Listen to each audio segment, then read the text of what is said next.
Welcome back. One final point before we go tonight.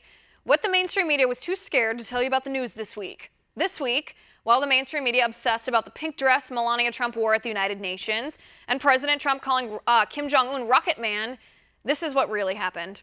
Hillary Clinton won't rule out contesting the results of the 2016 election if Mueller's investigation uncovers Russian tampering. She won't say no to contesting the election, you know, even though contesting the legitimacy of an election is racist, horrible, and wrong. And those were Hillary's words during a debate in 2016. But did the mainstream media tell you about that? Yeah, that's what I thought. The mainstream media ignored it. Even President Obama's own attorney admits DACA is unconstitutional.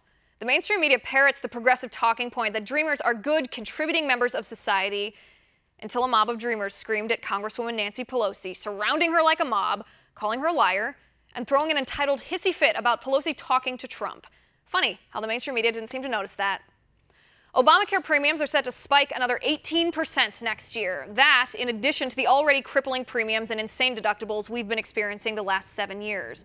The average family will save money under Obamacare, President Obama claimed. Not true. But you won't hear that from the mainstream media. Hillary Clinton claims she lost because white women like me voted against her because our husbands, our brothers, our fathers, maybe even our male employers pressured us not to vote for a girl. Such an insult to women's intelligence from the woman who claimed to be a champion for women.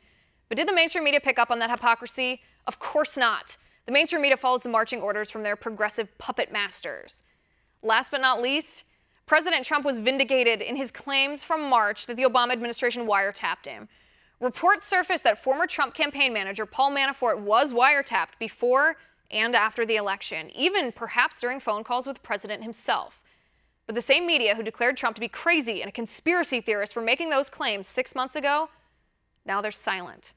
The mainstream media doesn't care to report any of that to you, so we will.